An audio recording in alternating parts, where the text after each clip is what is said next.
Hi everyone. This is Alex from FinTalk with Alex YouTube channel.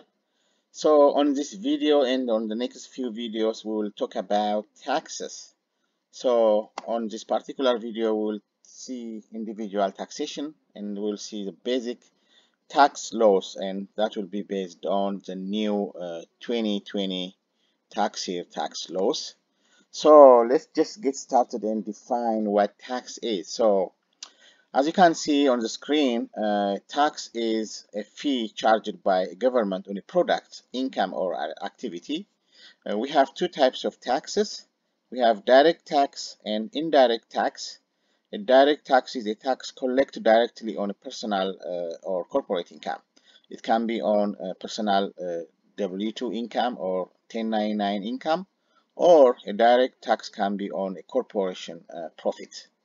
Indirect tax is a tax collected on any price of goods or services or any activities. So we have two types of taxes, direct tax and indirect tax. So let's look at the objective of taxation. So the purpose of any taxation is to finance government expenditures. So tax is a source of revenue for government. One of the most important uses of taxes is to finance public goods and services such as roads, street lighting, street cleaning. And also, government can collect tax to finance its defense expenditures or any of the expenditures for public education, health care, or anything else. So the purpose of taxation for many countries, I can say for most countries, will be to finance government expenditures. So let's look at the types of taxes. So on this video, we will be focusing on income tax for personal tax or individual tax and corporate tax or business tax. Just to give you the overview of the types of taxes, let me just go ahead and tell you each of these. Income tax is a tax levied by government on annual income. So when we say income, it can be on individual salaries, or it can be on corporate income or corporation profits. State tax is a tax on your rights to transfer property at your days. So if you have any assets at your days, any asset can be, especially when you transfer it to somebody else, the state tax should be calculated on that. Payroll tax is a tax an employer withholds from its employees. So when you are employed to a company, that company is collecting the payroll tax every pay period from your paycheck in the form of Social Security and Medicaid. So that's called payroll tax, and that payroll tax should be paid to the government by the employer. Property tax is a levy on property that the owner is required to pay. For instance, in Virginia, when you own a house or a car, then you have to pay property tax every year. So a property tax is a tax that you have to pay because you own a property. Sales tax is a tax on sales or on the receipt from sales. When you purchase something, you have to pay a sales tax on top of the price of that product. Excise tax is a mechanism that government is using to discourage some items not to be imported. For instance, it can be tobaccos or any cigarettes, and also taxes paid when purchases are made on specific goods, for instance, on gasoline. So this is a way that the government can control some of the products. Value-added taxes or VAT is used in most of the European countries or African countries, including Ethiopia. VAT is a tax on the amount by which the value of an article has been increased. It's a value-added tax on production or distribution. And most of the time, for instance, in Ethiopia, it's 15%. A gift tax is a tax imposed on the transfer of ownership of property. It's different from state tax because the state tax is at your days, But gift tax is when you transfer ownership to somebody else. When you have money or property and giving to somebody else, you have to pay tax. However, for the first 15,000 for 2020 tax year, the first 15,000 will be free of gift tax. That means when you transfer a gift to your kid, uh, you are not paying tax for the first 15,000. That's for one person. If you are giving, for instance, if you are giving more than 15,000 for one person, you have to pay tax. So the smart way to avoid or to minimize the gift tax is to give 15,000. If you are giving to multiple people, let's say you have like 3 kids, instead of giving more than 15,000 for one kid, it's good to distribute or allocate. Let's say you have 45,000, 15,000, 15,000, 15,000 for 3 different kids. Then you will not be paying any gift tax, but the sum of that gift will be 45,000. If you are giving 45,000 for one kid, you will be paying tax. But if you are giving 15,000 for each of the kids, then you are not paying any tax. So that's one of the strategy to avoid a gift tax. The other one is unemployment tax. Unemployment tax is to cover the cost of unemployment paid by government. Uh, this is the tax to be paid by the employer, not by the employee. The employer has to pay because the employer is the one hiring employees. So there is annual calculation that the employer has to pay that unemployment tax portion to the government, and the government will be using that unemployment fund to pay to the unemployed people. A good example would be during this pandemic due to the COVID-19, many people are out of job and government is using that unemployment fund to pay unemployment insurance every week. Foreign tax is an income tax paid to foreign government on income earned in that country. There are some people who are living here. They are U.S. resident or U.S. citizens, for instance, but they are working overseas. They are working for another country. In that case, they have to pay foreign tax, but they will still get the foreign tax credit. Let's see what taxable income is. Taxable income is the income which is subject to the income tax. So income tax rate will be applied on that taxable amount. So the income tax rate is not applied on the gross income. It will be applied on the taxable income. So how do we calculate the taxable income? Taxable income is calculated as gross income, as you can see on the screen. Gross income minus all the deductions, tax benefits, and exemptions. So that is the amount subject to the income tax rate. So gross income will be reduced by standard deduction and itemized deduction and personal exemption if there is any. So I will talk about standard deduction and itemized deduction and their differences. But the point here is gross income should always be reduced by deductions so that you will get the taxable income, and that's the amount that should be applied for tax calculation. So let's say somebody is making 100,000 per year because of deductions or any tax benefits or exemptions. Let's say that person is getting taxable income of 75,000 now. So that tax rate will be applied on the 75,000, not on the 100,000 of gross income.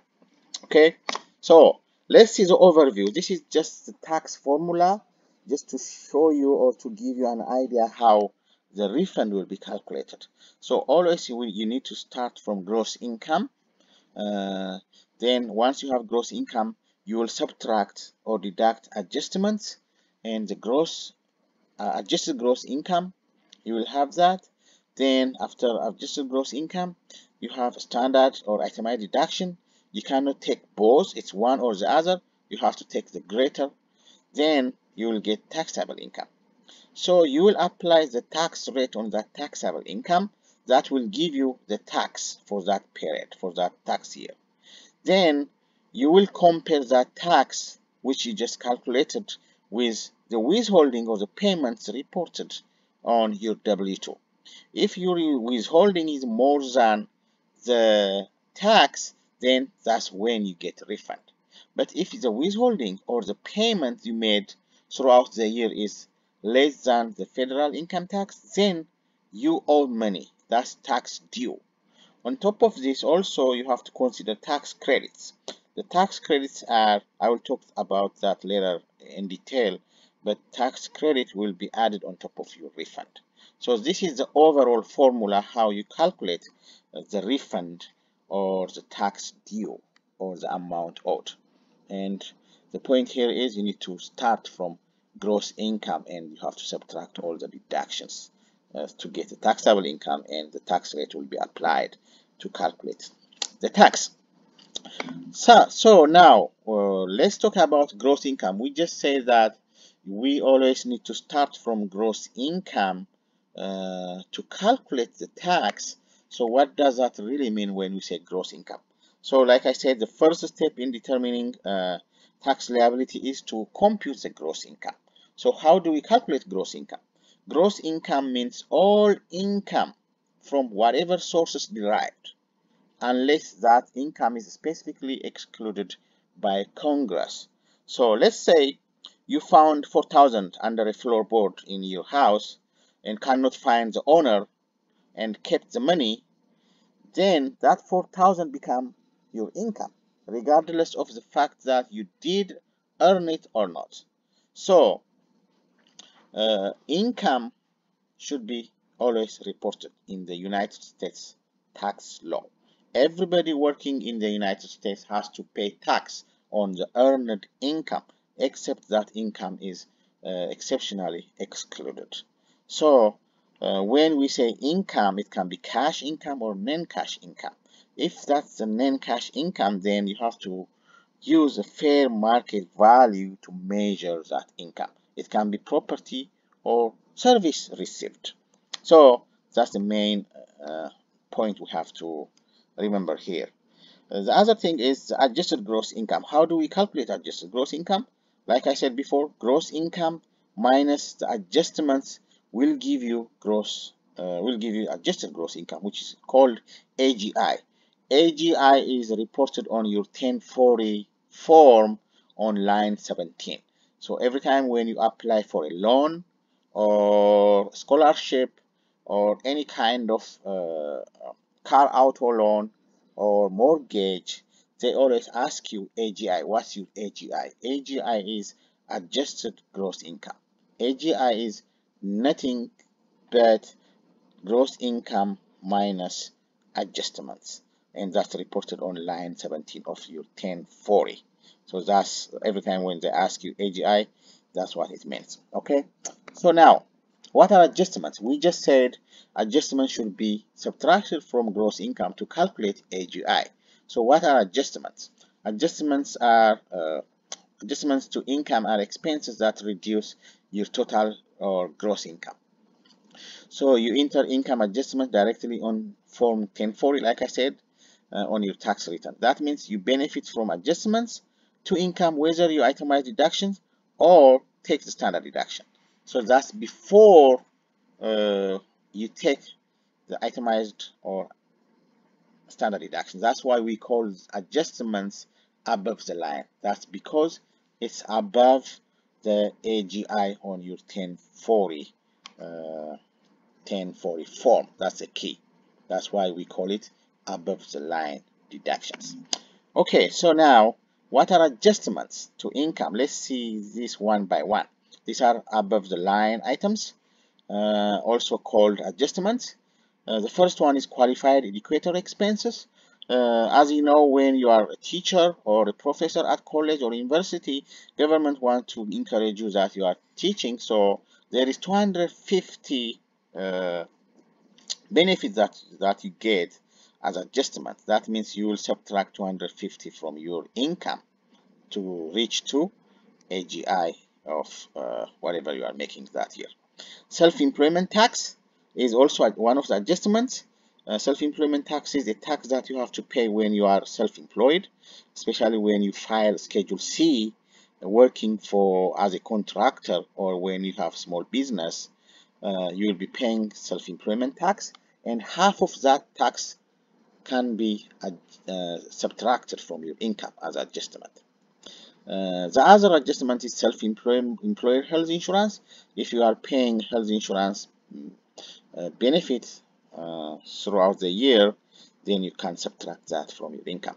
If you are paying any penalty for early withdrawal of savings, for instance, you have IRA or pension or retirement account, and if you are making any withdrawal during the year, you have to pay a penalty because there is early withdrawal penalty that can be deducted. The other one is alimony paid. Alimony paid is when you have a divorce agreement with your ex-spouse. In that case, if you are paying alimony, it used to be deductible. But for 2020, that's no more deductible. So you cannot deduct alimony. Also, if you are receiving alimony, that's not considered as income anymore.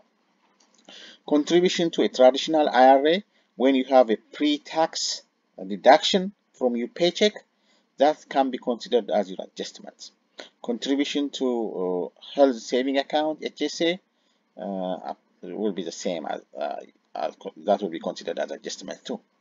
The other one is student loan interest. That's very important because especially when you are going to school and you have student loans, then when you start paying that student loan payment portion, the interest portion, you can deduct up to 2,500. So students who are making payment for the student loan can deduct 2,500 per year from their income. The other one is received income from jury duty that was turned over to an employer if employer paid them, because when you are on jury duty, the employee is paying your daily salary anyways. So in that case, you have to deduct that from adjustment from your income as adjustment. Otherwise, it will be double counting. Contribution to pension plan will be adjusted too. The other one is the new one is charities up to 300 can be deducted from your income. Charities and donations used to be only itemized deduction before, but based on the new tax year for 2020, you can deduct 300 from your income. This is a good news. This is new for this year. So you don't have to itemize to claim your charities. So it's very good to give any donations or charity before the year end, so that will give you some benefit. So let's see about standard deduction. What are standard deductions? There are two main choices when it comes to tax deductions, right? So you can choose to itemize, or alternatively, you could go to a simpler route and claim the standard deduction. Standard deduction is the amount of income every taxpayer is entitled to exclude from their taxable income. So when we say itemize, that means you have to add up the dollar values of each tax deduction you will be entitled to. I will be explaining about itemized deduction more later, but standard deduction is, like I said, this is the income, it's free money that the government is giving you so that you can deduct from your taxable income. That means by doing that, you will have more refund or you will be paying less tax. Okay? Now, let's look at the numbers. For 2020, the standard deductions are for single 12,400. If you are married filing jointly, it will be double, 24,800. If you are head of household, it's 18,650, which is between the single and the married filing jointly. And married filing separately will be the same as head of household, which is 12,400. So the point here is these numbers will be changing every year. So you don't have to memorize this. Your tax professional should be able to tell you what is the standard deduction for each year. So this keeps changing every year based on the cost of living adjustment. This is the way that government should be using to adjust the cost of living adjustments.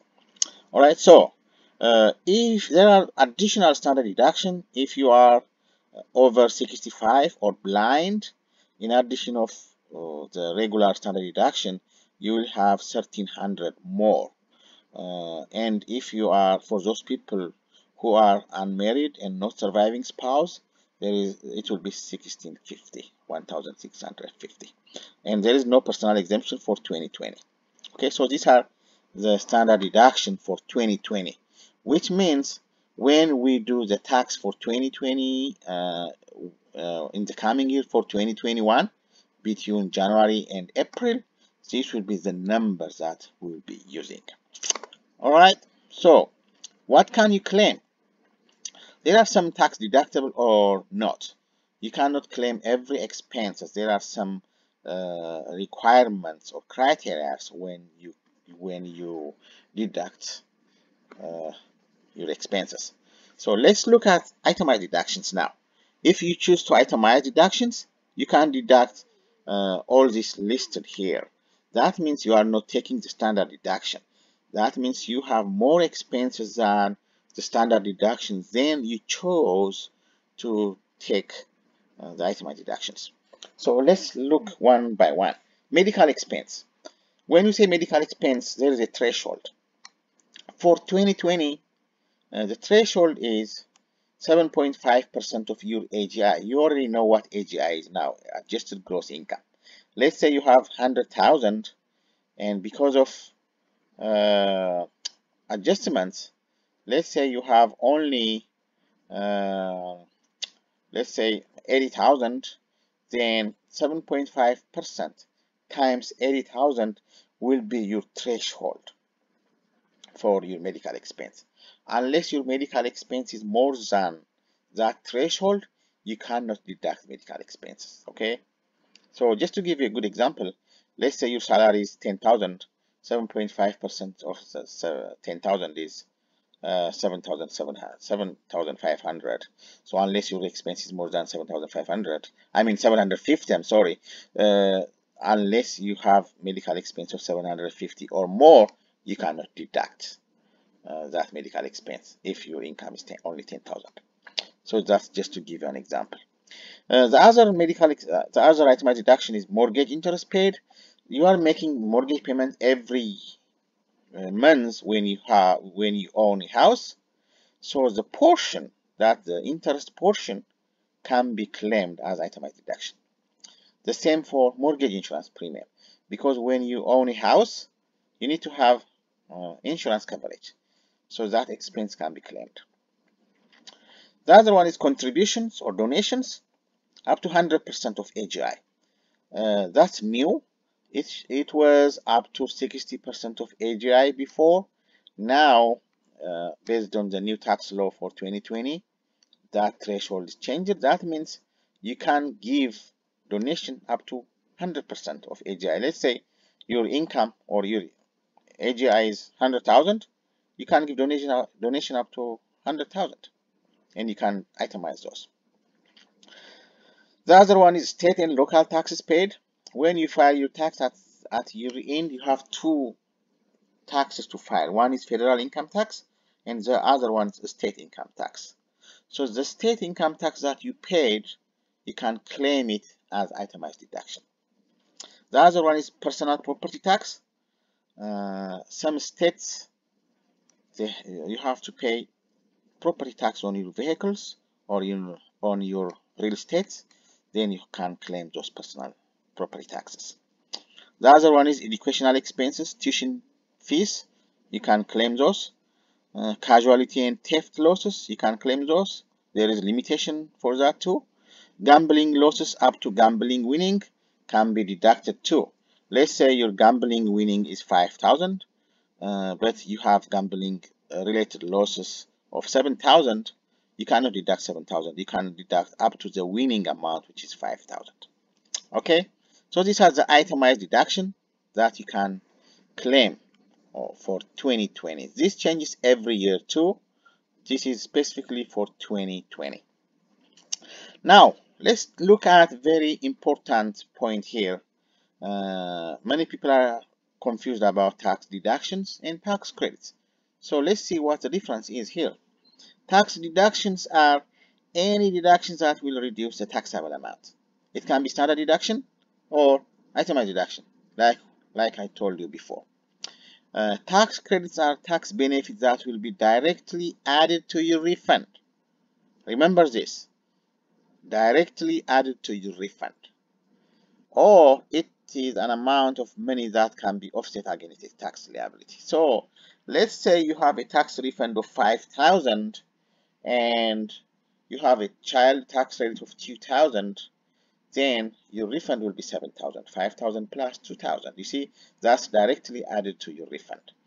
Deductions are just deducting your income to reach a taxable income to increase your refund. Here, this is direct addition. So there are some examples of tax credits here. Child tax credit for this year is 2,000. American Opportunity Credit is for students. That will give you 2,500, but the refundable portion is 1,000. Earned income credit. We will see each of these one by one. All right. So tax credits are very important because that will give you very good money at the end of the year when you file your taxes. So you need to know which tax credit you will be eligible. Let's see one by one. Earned income credit. It's a high credit for low income and more dependents. This is for people who have low income and many dependents. When you have 2 or 3 kids, you will get earned income tax credit. So let's say you have, I will show you the detail later, but this credit will be eligible.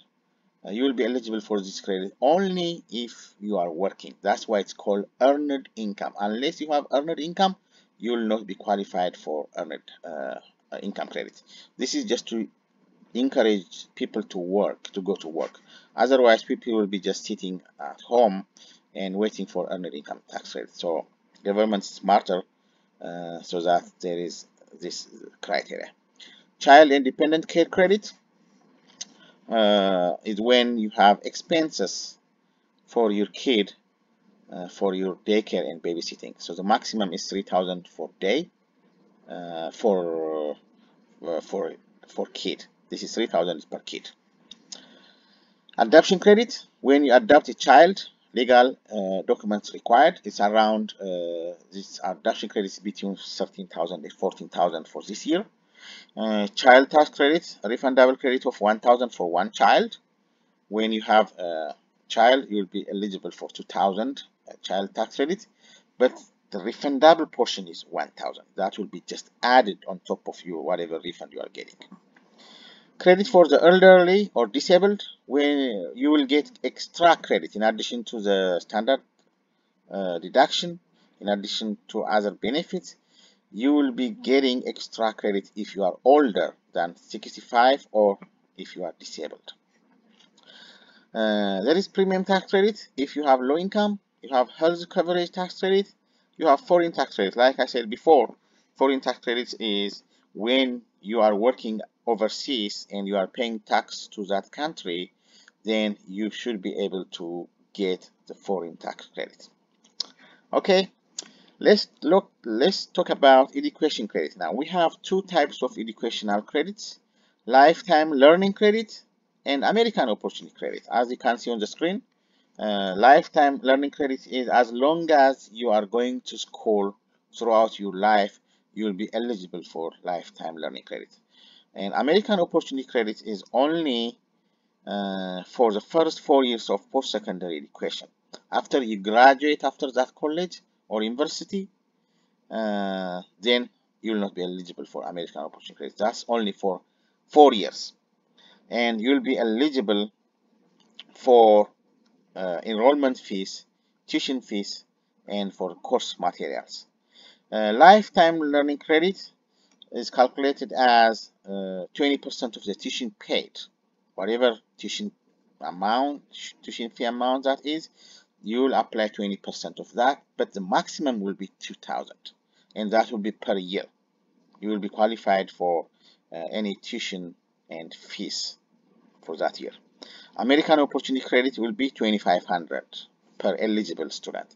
So the difference between the two is lifetime learning credit is per year, but American Opportunity Credit will be per student. Let's say a parent has 3 kids, then those 3 kids will be eligible for 2,500 per year. Okay. All right. So now let's talk about child tax credit. Let me just give you few examples of this tax credit. One of them is child tax credit. Child tax credit effect, it should be less than 200 AGI, adjusted gross income, because if you are high income, let's say you are making more than 200,000, you will not be eligible for child tax credit because it doesn't make sense, right? Let's say you are making 400,000 or 500,000, then you should be able to raise your kids. That should be enough money.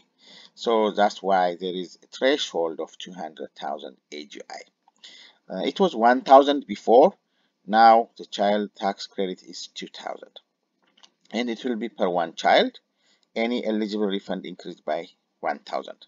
Let's say you have 3 kids, then the child tax credit will be 2,000 times 3, 6,000, and the refundable portion is 1,000 for each. Okay. Earned income credit. I'm sorry.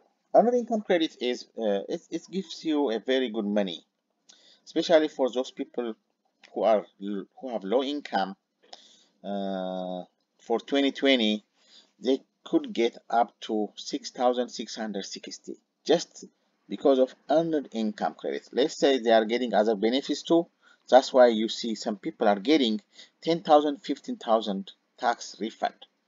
Just earned income credits, they can get up to 6,660. But guess what? There is income phase outs for this credit. So if you are making more than 50,950, you will not be getting any of earned income credit. Okay, so let me just show you how this works. All right. So let's say you have a number of child here. Let's say you don't have any kids, so the maximum credit you would get is 538 because you are low income. Let's say you are just making 15,000 only, as you can see on the first row here, 15,000. Income is 15,000, no kid, you'll get 538. Let's say you have 1 kid with 41,000, you'll get 3,584. Let's say you have 2 kids, 5,920.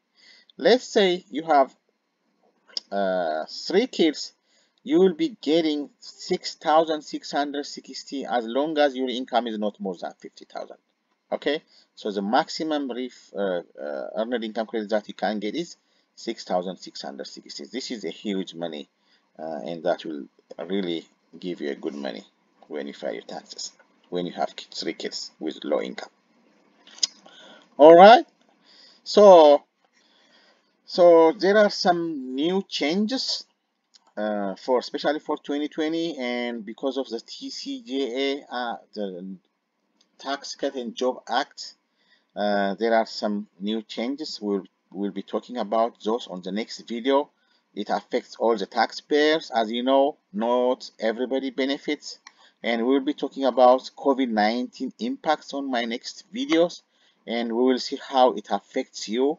There are many things that we will be talking on the next video. So we will see, and I will be talking about the tax strategies, how we're gonna maximize your tax refunds and what should be you'll be doing.